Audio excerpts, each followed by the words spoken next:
तो परमज्योति YouTube channel में आप लोगों का स्वागत है।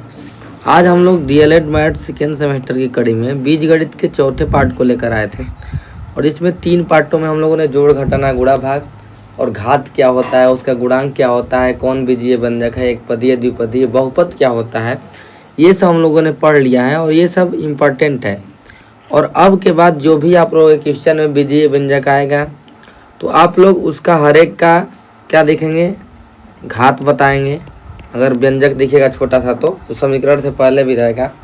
समीकरण का तो घात नहीं होता है, बीजीय व्यंजक का होता है, तो घात बताना है। जैसे इसमें एक्स स्क्वायर गुणांक कह दिया जाए तो गुणांक भी ऐसा आपको सोच के चलना है कि ताकि आप लोगों को क्लियर रहे कंसेप्ट। फिर जोड़, घटाना, गुणा, भाग बता दिए थे तो हम लोग देखेंगे कि जो अब तक पढ़ लिए हैं, ये देखिए पहले सेमेस्टर का है, ये देखिए अब ये पहले सेमेस्टर में ये देखिए जोड़ आया है, ठीक, ये जोड़ आया है, ये जोड़ा है कि क्या हम लोग जो पढ़ रहे हैं वो रिलेवेंट है कि नहीं है, कि ऐसे ही पढ़ रहे हैं, ठीक। तो ये हो गया।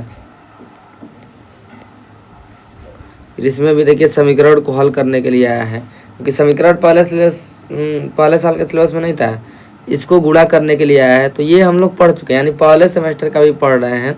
तो आप लोग घबराइए मत, जो पढ़ रहे हैं, जिनका बैक लगा है, ये उसके लिए भी है। इसीलिए हम बढ़िया से पढ़ रहे हैं इन डिटेल कि ये पहले दोनों सेमेस्टर का काम करेगा। ये नहीं है कि केवल ये पहले सेमेस्टर का ही है। और ये देखिए ये क्वेश्चन एक बार एकदम आया है सेम, और यही क्वेश्चन सेम एक बार सेकेंड सेमेस्टर में भी आया है। यानी कि बीजगणित आप लोग जो एक पढ़ रहे हैं पहले और दूसरे दोनों में सेम क्वेश्चन आएगा। और ये गुणा वाला क्वेश्चन है, गुणा कल ही बताया गया था। एक बार एक्स में वाई का गुणा, एक बार एक्स में जेड का गुणा, फिर इसमें प्लस करके फिर वाई में जेड का गुणा, ये अभी बता भी देंगे। फिर उसके बाद ये हो गया। अब सेकेंड सेमेस्टर के पेपर को देखते हैं, ठीक। इसमें अगर ध्यान से देखें तो ये देखिए योगफल आया है, ये पहले सेमेस्टर में भी था, दूसरे सेमेस्टर में भी था। तो जो भी चीज़ें हम लोग पढ़ रहे हैं वो एकदम रिलेवेंट है। ये देखिए ये फिर वही क्वेश्चन आ गया कि नहीं, सेम ये सेकेंड सेमेस्टर का पेपर है। तो इसमें क्या करना है, एक्स वाई माइनस में प्लस है गुणा एक्स जेड, बीच में प्लस है तो प्लस, वाई में जेड का गुणा वाई जेड, वाई में एक्स का गुणा माइनस वाई एक्स, कल गुणा बताया गया था।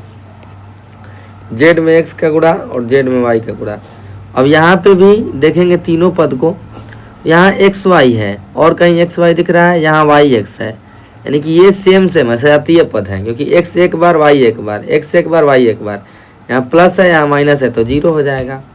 ये एक्स जेड है, ये जेड एक्स है, दोनों एक ही जैसा है, सजातीय, तो ये कट जाएगा। वाई जेड जेड वाई लिखें, ये भी कट के तो जीरो आ जाएगा। ये देखिए 2 बार आया है, ये सब क्वेश्चन में नहीं बदलते हैं। ये देखिए चाल बत दिया है, समय दिया है, तो दूरी निकालना है, तो दूरी बराबर चाल गुणे समय, ये भी क्या करना है, गुणा करना है इन दिनों का। तो जो भी हम लोग पढ़ रहे हैं वो सब एकदम सही चीज़ है और एकदम रिलेवेंट है जो, और पेपर में पक्का आएगा। अगर आप लोगों को ये सब आ गया तो आप लोग पेपर में अच्छा करेंगे। अब बात करते हैं आज जो पढ़ने वाले हैं उसकी। तो ये है आज का सिलेबस कि आज हम लोग समीकरण और सर्वसमीका के बारे में थोड़ा सा सीखेंगे। और इससे पहले हम लोग एक क्वेश्चन लिए हैं जो कि रिवीजन करेंगे, ठीक। तो बहुपद की घात, ठीक, ये आप लोग कमेंट में कमेंट करिए। हम लोग ये 90% लोग जो पढ़ने में तेज भी हैं, इन लोगों को बेसिक नहीं पता रहता है तो ये गलती करते हैं। क्यों गलती करते हैं, लेकिन आप लोगों को जो बताया गया है उसके हिसाब से गलती नहीं करेंगे तो कुछ देर में हमें भी आंसर बता रहे हैं, ठीक, या लास्ट में बताएंगे। अब दूसरा टाइप का क्वेश्चन आएगा जो पहले सेमेस्टर वाले वीडियो में भी बताए थे कि ये है बीजीय व्यंजक, क्योंकि इसके बराबर में कुछ भी नहीं लिखा है। पहले सेमेस्टर में बताया गया था बराबर लिखेगा तो सर्वसमीका या समीकरण हो जाएगा, ठीक, लेकिन बराबर नहीं लिखा है तो इसका वैल्यू ज्ञात करना है, यानी इसका वैल्यू कितना आएगा, इतने टोटल का। लेकिन इसमें शर्त क्या दिया है, x बराबर 1 रखने पर इसकी वैल्यू क्या आएगी। ये तो संख्या, ये तो क्या है, अचर राशि, चर राशि है, चर राशि का मान नहीं पता है, लेकिन ये मान दे दिया है। तो क्या करेंगे, इसको रखेंगे -1 का स्क्वायर प्लस 2 गुणते में, ये कुछ नहीं है तो गुणे है -1 और +3। अब -1 का स्क्वायर मतलब -1 गुणे -1 2 बार। अब माइनस में माइनस का गुणा होगा तो क्या हो जाएगा, +1, यानी कि +1 हो गया। 2 में -1 का गुणा यानी कि -2 हो गया, क्योंकि एक बार माइनस है तो माइनस हो गया। +3, 3 में 1 जोड़ेंगे 4, 4 में से 2 गया 2।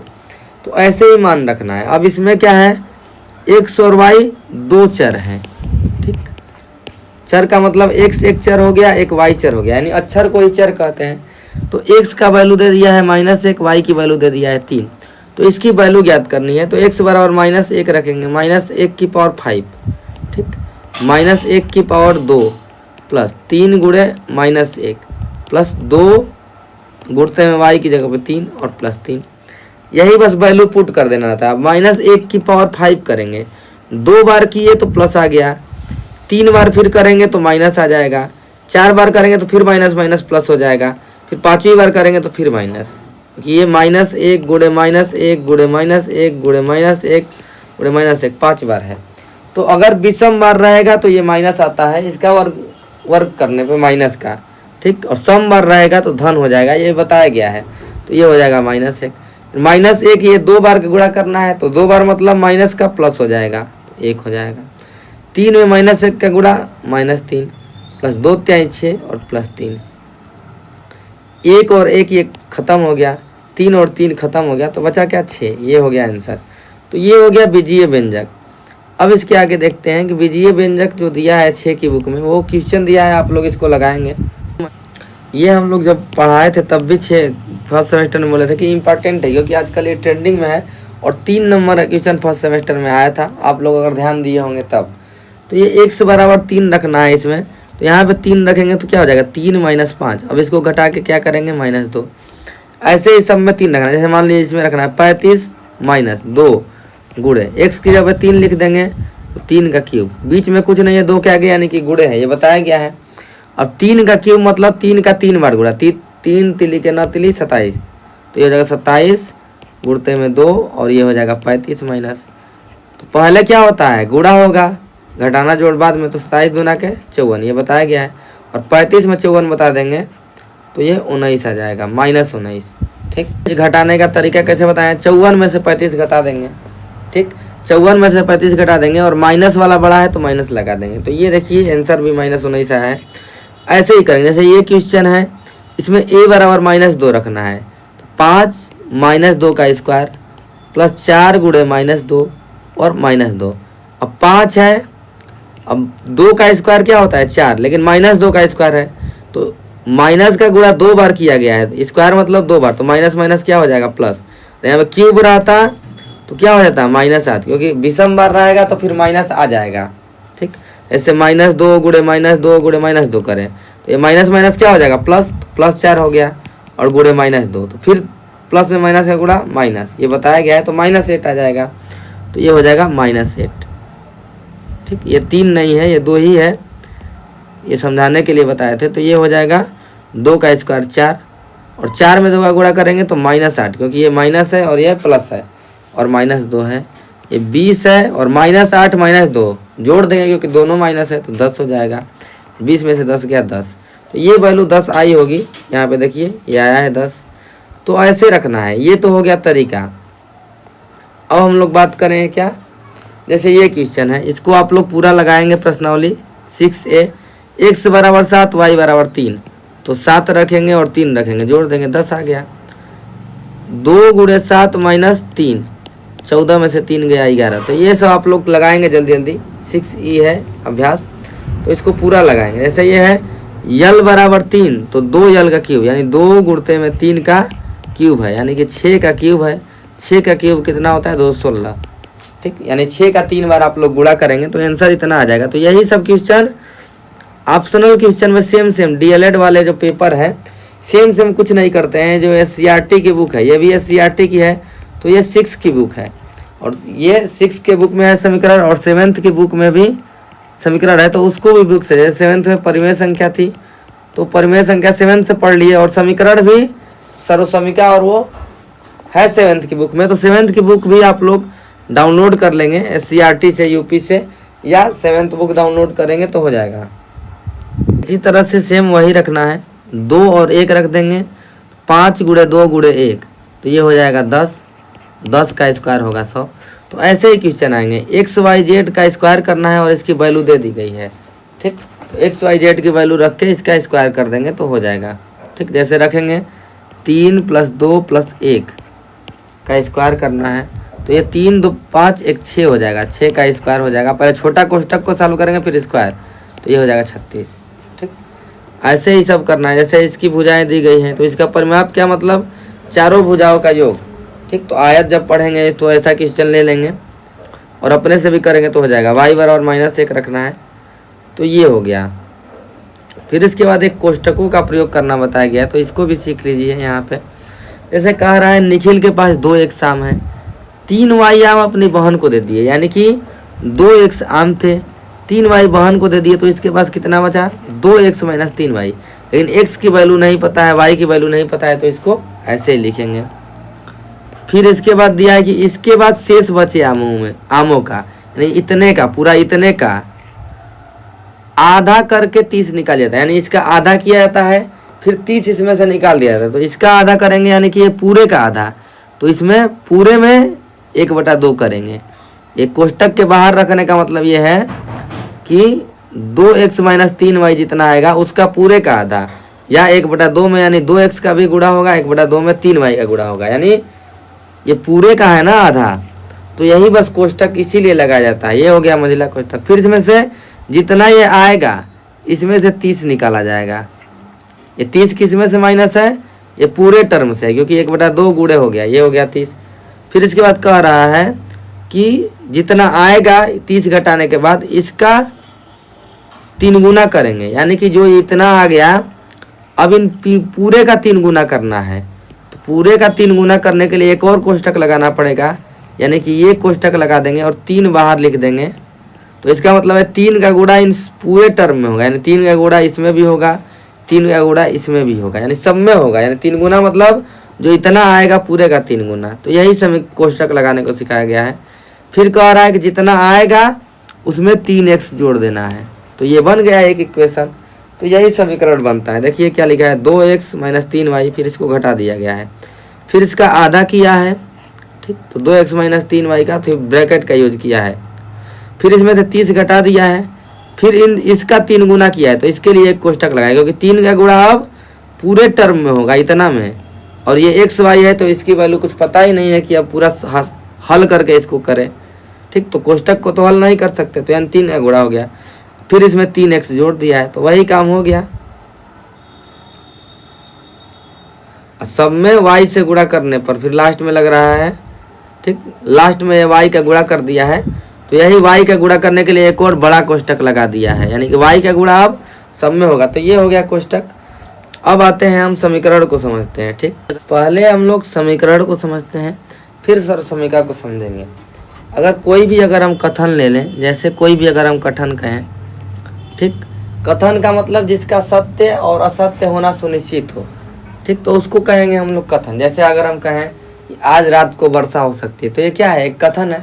लेकिन हो सकती है का मतलब जरूरी थोड़ी है कि हो ही जाएगा या नहीं होगा। लेकिन अगर कह दें कि 5 3 से बड़ा है, ठीक, तो ये तो सत्य कथन हो गया।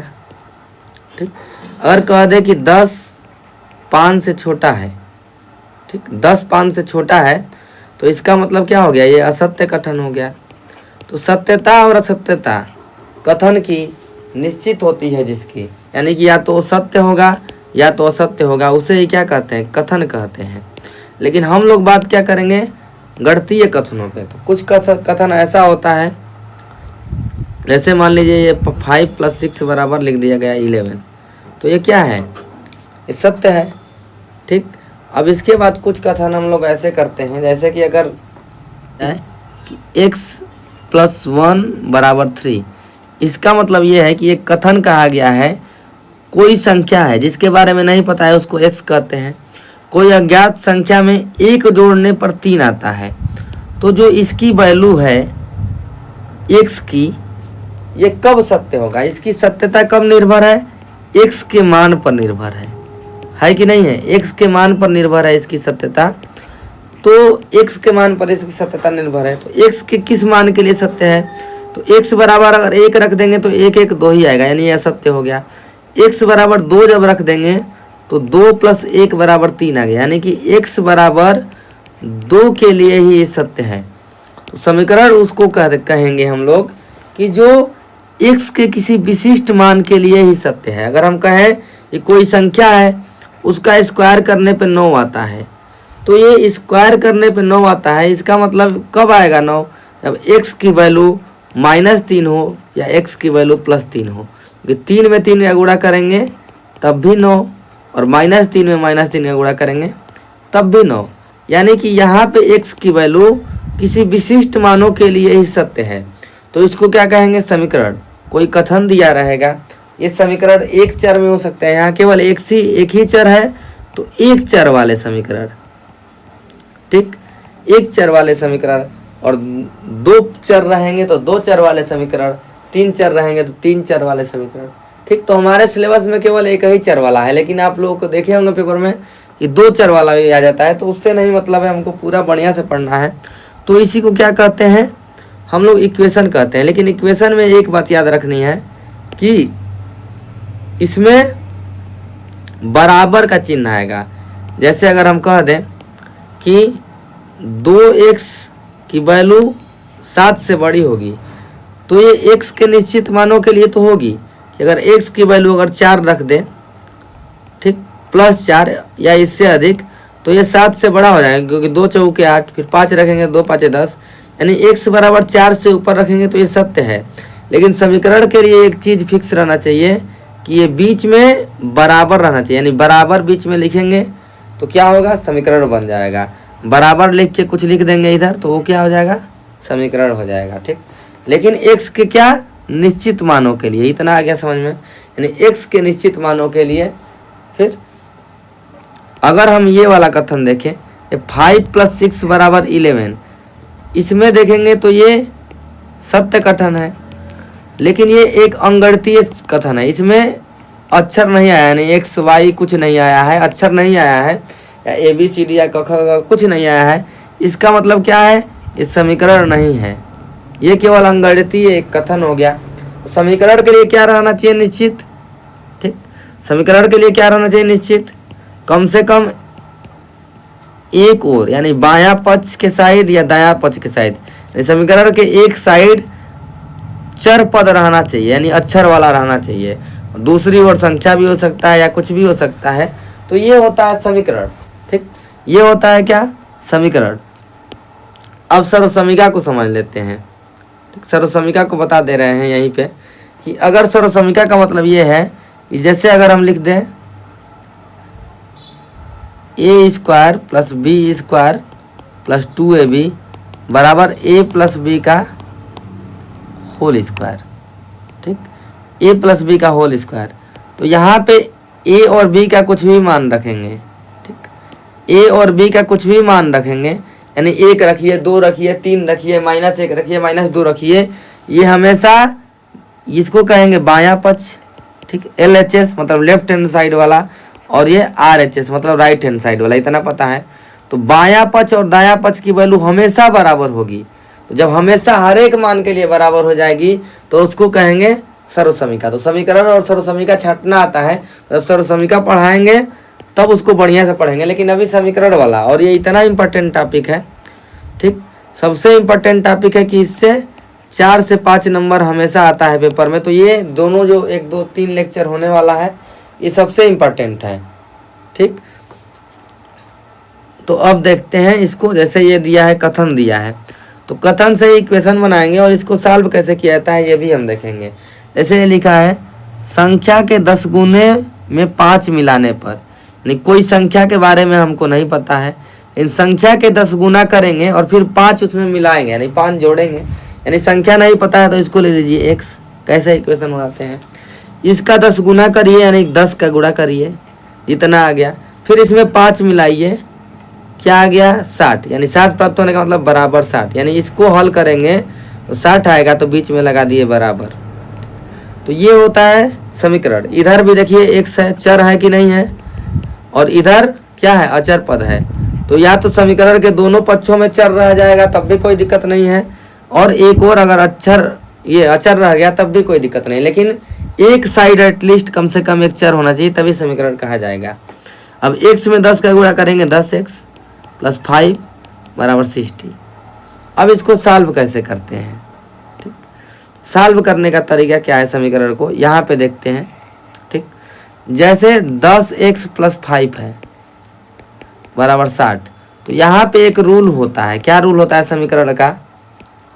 समीकरण के एक पक्ष में, यानी कि एक दायां पक्ष है एक बायां पक्ष है, यानी LHS है और एक RHS है, उसमें अगर कुछ भी जोड़ देंगे LHS में और RHS दोनों में, यानी कि जो लेफ्ट हैंड साइड में जोड़ेंगे यानी LHS में और RHS में, दोनों में अगर सेम संख्या जोड़ देंगे या दोनों में सेम संख्या घटा देंगे या दोनों में सेम संख्या का गुणा कर देंगे या दोनों में सेम संख्या का भाग दे देंगे LHS और RHS में, तो कोई प्रभाव नहीं पड़ेगा। क्या करेंगे? कोई प्रभाव नहीं पड़ेगा। तो इसको अभी बताएंगे कैसे होता है सर, ठीक।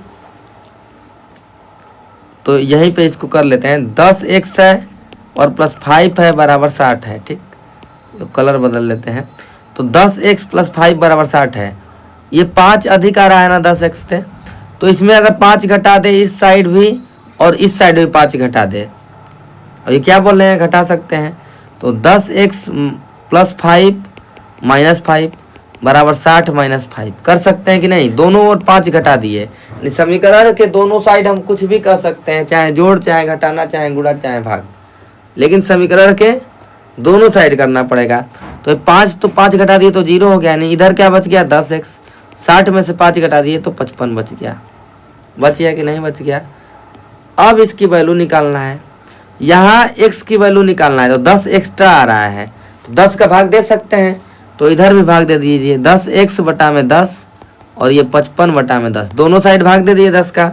10 कट गया, x की वैल्यू क्या आ गई? 55 में 10 का भाग दे देंगे तो 5.5। तो ये होता है समीकरण हल करने का, ये मतलब ये रूल है, ठीक। अब इसी को पक्षांतर करने का रूल बनाया जाएगा। जैसे प्लस जोड़ हो जा रहा है, घटाना हो जा रहा है, तो बताया जाएगा, लेकिन मेन बेसिक यही है। तो बेसिक जानिए, जैसे ये है 4 गुना में से 10 घटाना है, जैसे 4 गुना करना है संख्या का, 10 घटाना है तो 14 आता है।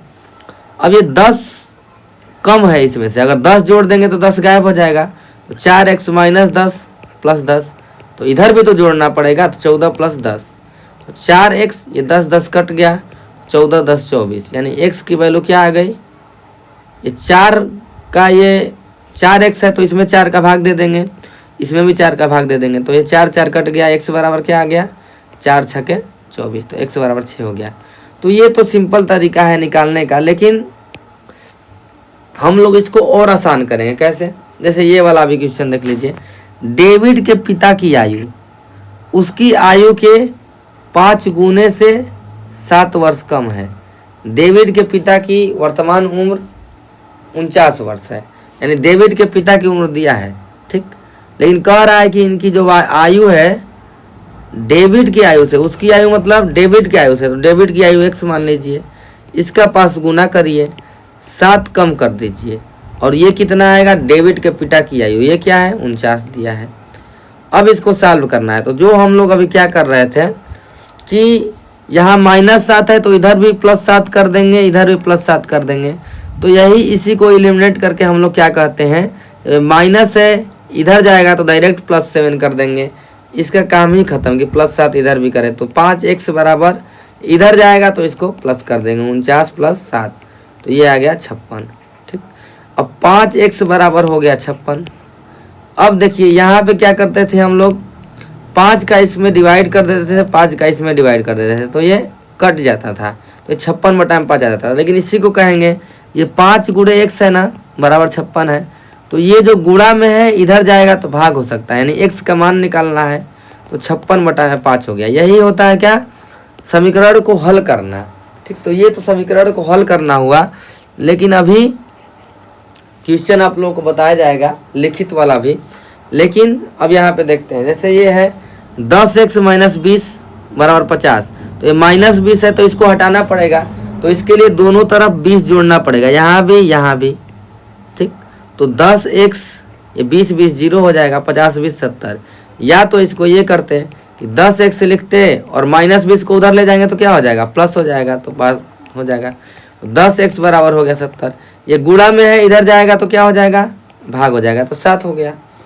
या अगर ऐसे नहीं आ रहा है तो ये सिंपल तरीका क्या होता है, बेसिक रूल, 10 का इधर भी भाग 10 का इधर भी भाग, यानी जो करेंगे दोनों तरफ करेंगे। तो ये 10 से 10 कट गया, ये 10 से 7 बार में चला गया, तो x बराबर 7 हो गया। तो ये बेसिक होता है, तो बेसिक आप लोगों को जानना चाहिए, ठीक।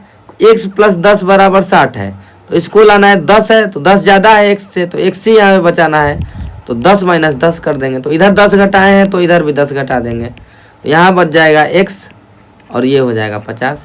या अगर ऐसे नहीं करते तो ये प्लस है तो उधर जाएगा तो माइनस कर देंगे, तो ये हो गया 50। तो यही बस समझना है, प्लस उधर जाएगा तो माइनस, गुणा उधर जाएगा तो भाग, ठीक, भाग उधर जाएगा तो गुणा हो जाएगा, ठीक। जैसे ये भाग में है, x भागा 3 है, तो इधर जाएगा तो क्या करेंगे, गुणा करेंगे। और वैसे नहीं आ रहा है तो क्या करेंगे, दोनों तरफ 3 का गुणा कर दीजिए, x बटा 3 गुणे 3, 5 गुणे 3, दोनों तरफ 3 का गुणा कर दीजिए, 3 3 कट गया तो क्या बचा, x बचा, तो x बराबर 15 हो गया। तो जो करेंगे समीकरण के दोनों तरफ करेंगे, नहीं तो ऐसे है, ये भागा में है तो इधर लेके जाएंगे तो तिर्यक गुणा कर देंगे, तो x बराबर 15, ठीक। इधर भी ये भागा में कर देंगे तो इसका इसमें गुणा कर देंगे, या तिर्यक गुणा भी कर सकते हैं अगर भाग वाला रहेगा सिस्टम। तो ये देखिए गुणा में है तो 2 को इधर ले जाएंगे क्योंकि x निकालना है, तो 10 बटा में 2 हो जाएगा 5। इतना आ रहा है समझ में।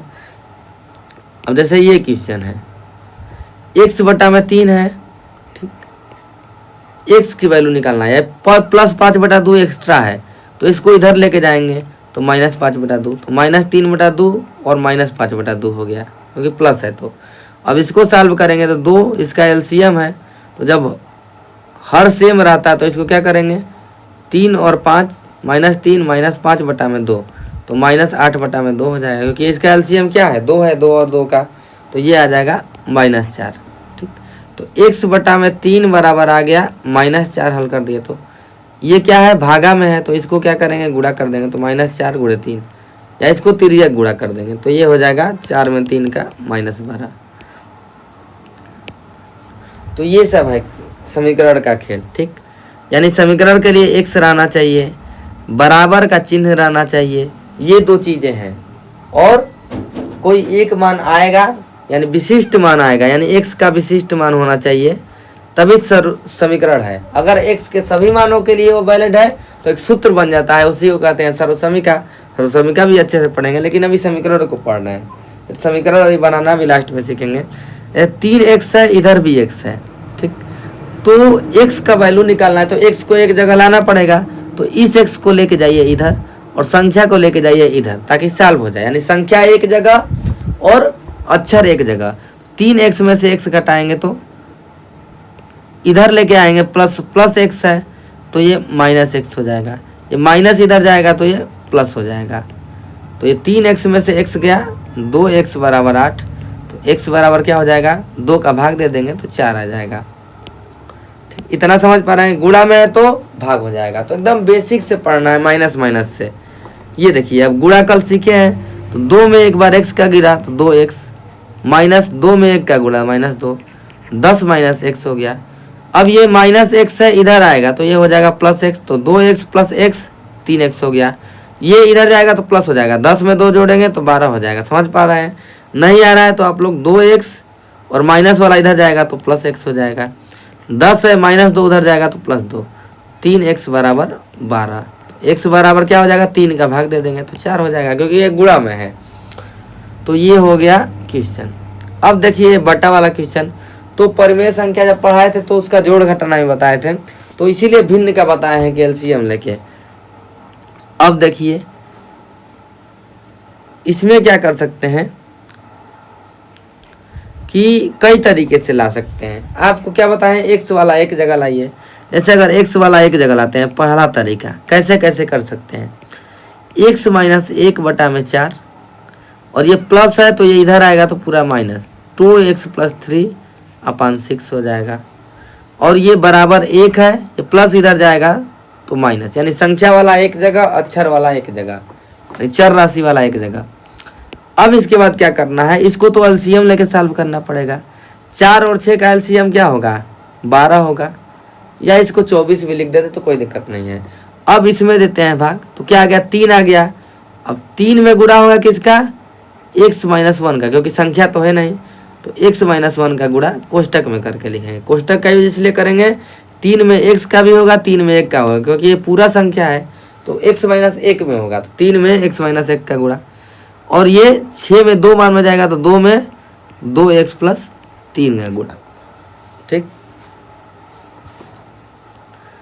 और 1 में 2 घटाएंगे तो -1। अब यहाँ पे ध्यान देने वाली बात है कि जिसको नहीं आता है यही सब गलती करते हैं, क्योंकि यही सब क्वेश्चन उन लोगों को भारी लगने लगता है, क्योंकि ये बेसिक पता ही नहीं रहता है।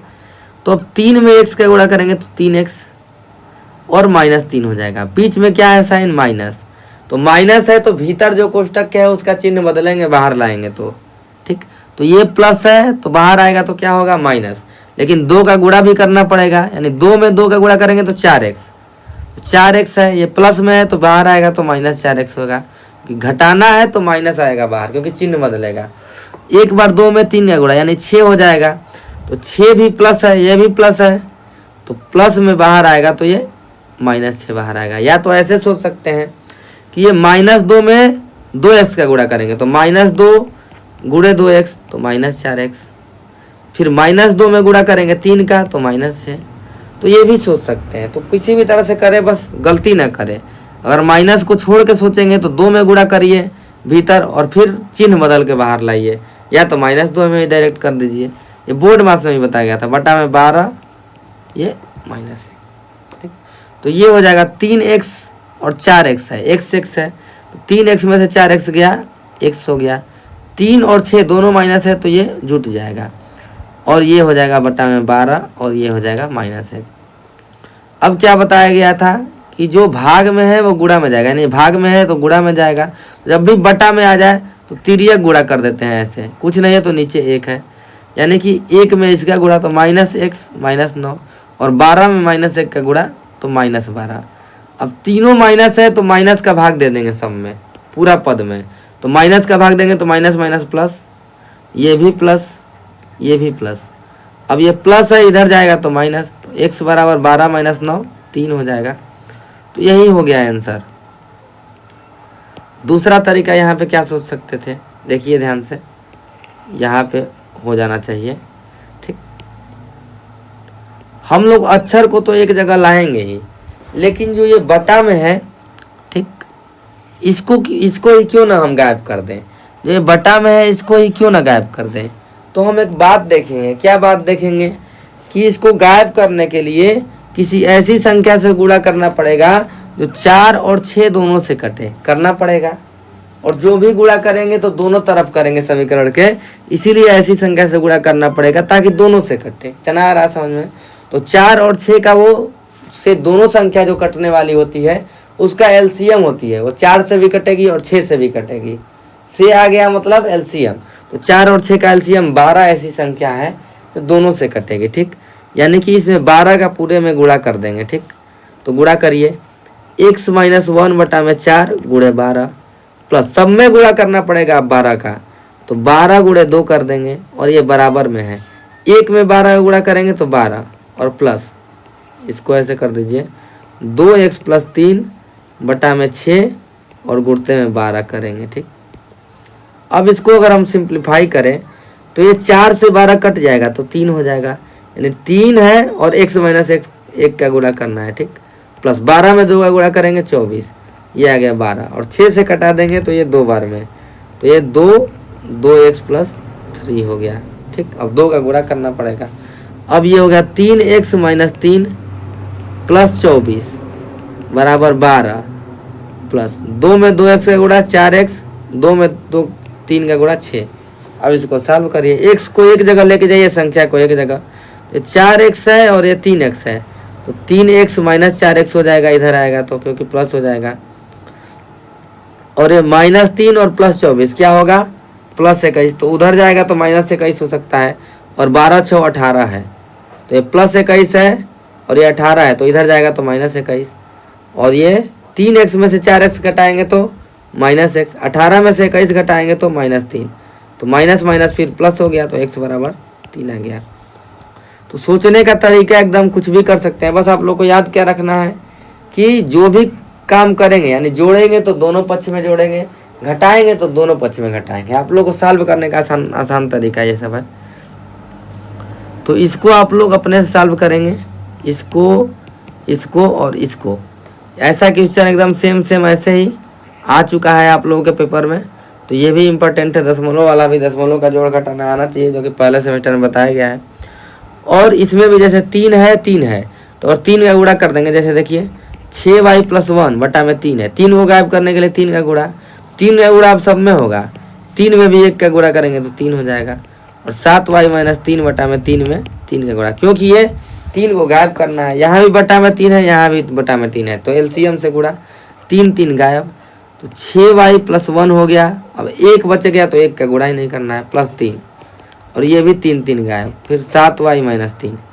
अब ये है अक्षर को एक जगह, अंक को एक जगह, तो 6y - 7y, और 3 में 1 जोड़ेंगे तो 4, ये +4 है, इधर जाएगा तो -4, तो 3 - 4, तो ये 6y - 7y तो -y, और 3 में से 4 जोड़ेंगे, ये माइनस माइनस तो -7, तो y = 7।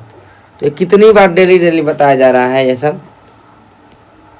फिर ये बटा वाला क्वेश्चन आ गया, जहाँ भी सॉल्व करने के लिए तो क्या करेंगे, तिरछा गुणा करेंगे, ठीक, क्योंकि ये बटा में है तो इधर जाएगा तो गुणा हो जाएगा, यानी इसके इसमें गुणा और इसका इसमें गुणा, तो 20x + 6, और इधर हो जाएगा 6 × 3x + 2, यानी 6 में अब गुणा होगा 3x + 2 का, यानी जो भी गुणा में जाएंगे वो पूरे पद में अब गुणा होगा।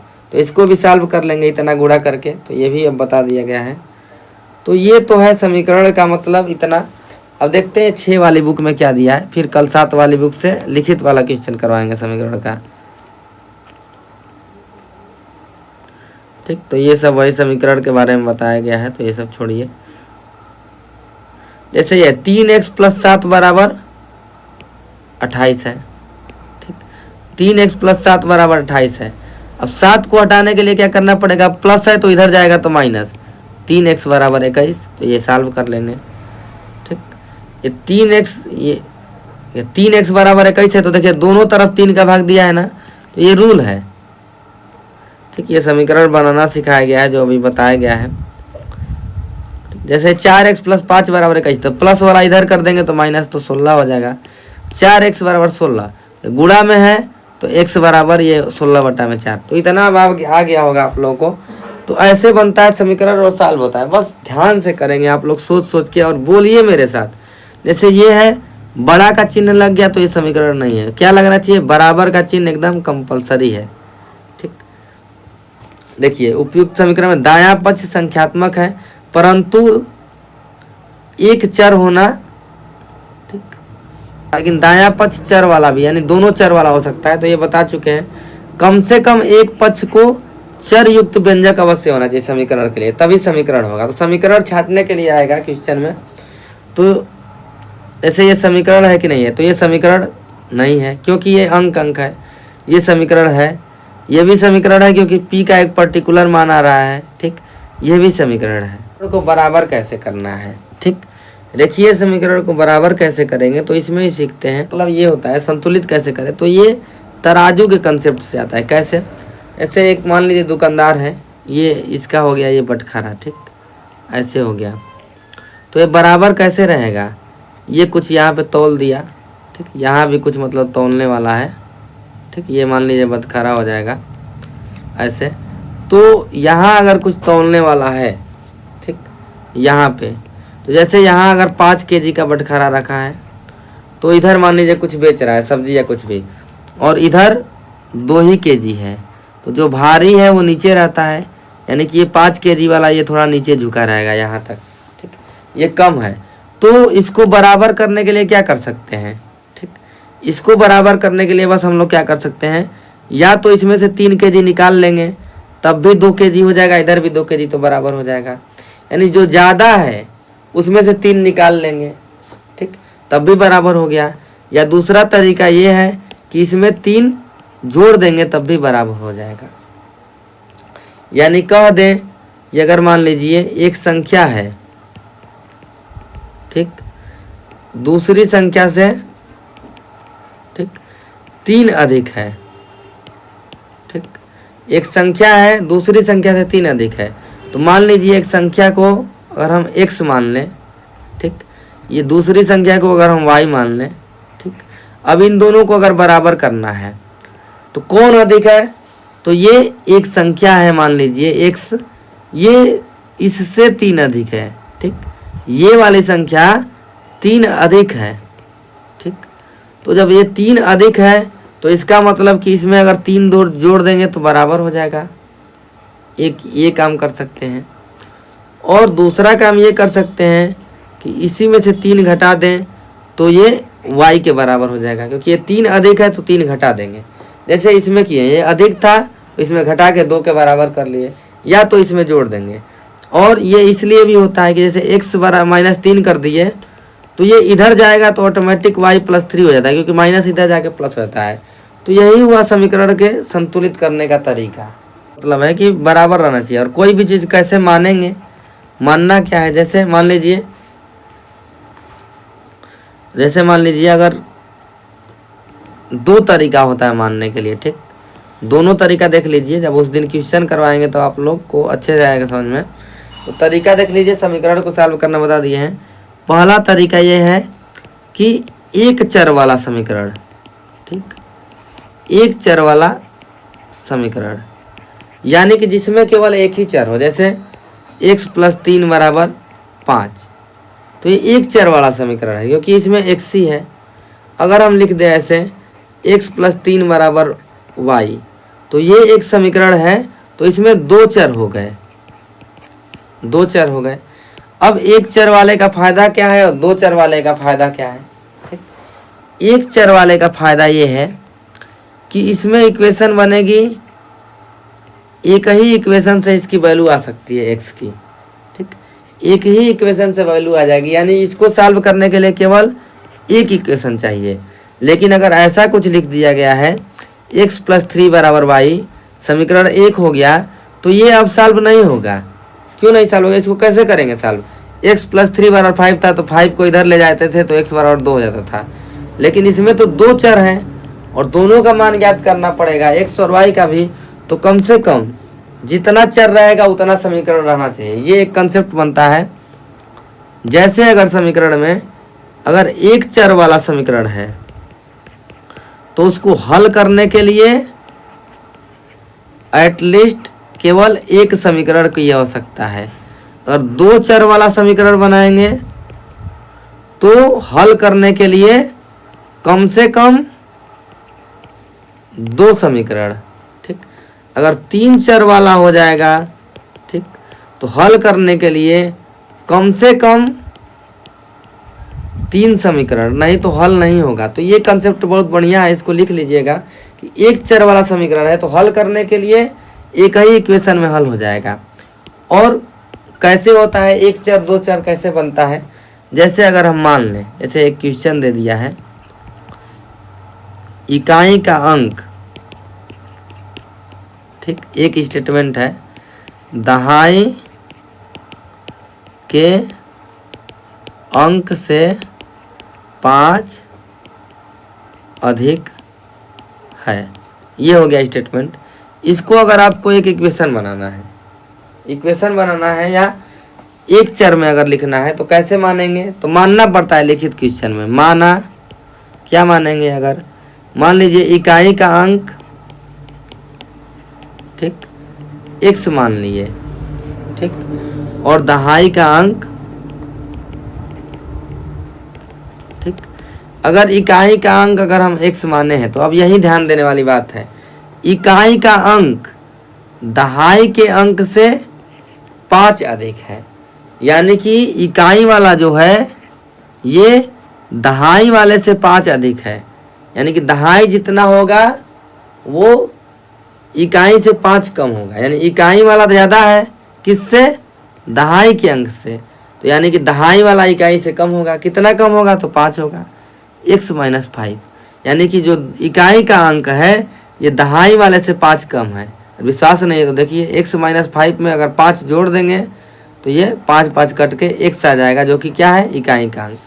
ठीक, तो ये हो गया। ऐसे मानते हैं इकाई का अंक ज़्यादा है तो ये इससे कम होगा, कम करने के लिए कुछ घटाना पड़ेगा। तो ये 5 अधिक है तो 5 घटा दिए। ठीक, ये हो गया एक चर वाला समीकरण बनेगा। और भी स्टेटमेंट दिया रहेगा तो क्वेश्चन सॉल्व होगा, वो कल देखेंगे, लेकिन ये बस जानना जरूरी है। अब इसके बाद दूसरा चीज़ ये जानना है कि अगर 2 चर वाला बनाना है तो माना इकाई का अंक x और दहाई का अंक बराबर y, इतना मान लेंगे। और इतना मानने के बाद ये तो हो गया, दो चर बन गया। तो क्वेश्चन को एक चर और दो चर दोनों से लगा सकते हैं। तो आप लोग को जो बनेगा बढ़िया से समीकरण को अभी हल करना ही बताएंगे, कैसे हल होता है समीकरण जब बन जाएगा दो समीकरण, तो दो चर वाला, क्योंकि अभी एक चर वाला सिलेबस में है, दो चर नहीं है, लेकिन दो चर पूछता है, तो दो चर वाला हम सीखेंगे जरूर। ठीक, तो ये हो गया, इतना हो गया। अब इकाई का अंक x है, दहाई का y है। अब क्वेश्चन से एक शर्त बनाएंगे, तो स्टेटमेंट जो दी रहेगी उससे इक्वेशन बनाना पड़ता है। ठीक, तो इक्वेशन बनाइए। क्या इक्वेशन बनाएंगे? इसमें इक्वेशन नहीं बनाना पड़ा, ये दूसरा जो शर्त देगा उसमें लागू होकर आंसर आ जाएगा। लेकिन इसमें अब इसका भी इक्वेशन बनाना पड़ेगा, जो दूसरा शर्त देगा उसको भी इक्वेशन बनाना पड़ेगा, और उसको सॉल्व करेंगे। तो कल उसको दिखाएंगे, कल वो पूरा समीकरण ही पढ़ेंगे, फिर अगले दिन सर्वसमीका पढ़ लेंगे। ठीक, तो ये हो गया इकाई का x मान लिया, दहाई का y। अब एक समीकरण बनाएंगे, कैसे बनाएंगे? इकाई का अंक लिख दिए इधर, दहाई का इधर लिख दिए y। ठीक, अब ये दोनों बराबर नहीं है, लेकिन इसको बराबर करने के लिए क्या करेंगे? इकाई का अंक दहाई के अंक से 5 अधिक है, यानी ये हो गया इकाई का अंक, ये हो गया दहाई का अंक। ठीक, तो ये इकाई वाला अंक है, ये दहाई से 5 अधिक है। ठीक, ये दहाई से 5 अधिक है, यानी दहाई में 5 जोड़ने पर इकाई प्राप्त हो जाएगा। तो दहाई में 5 जोड़ दिए तो इकाई प्राप्त हो जाएगा।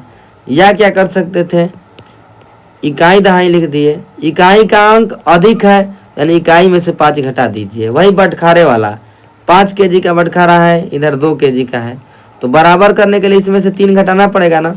तो इकाई वाला ज़्यादा है, दहाई वाला कम है, तो इसमें से घटा देंगे तो हो जाएगा। तो ये इक्वेशन बन गई।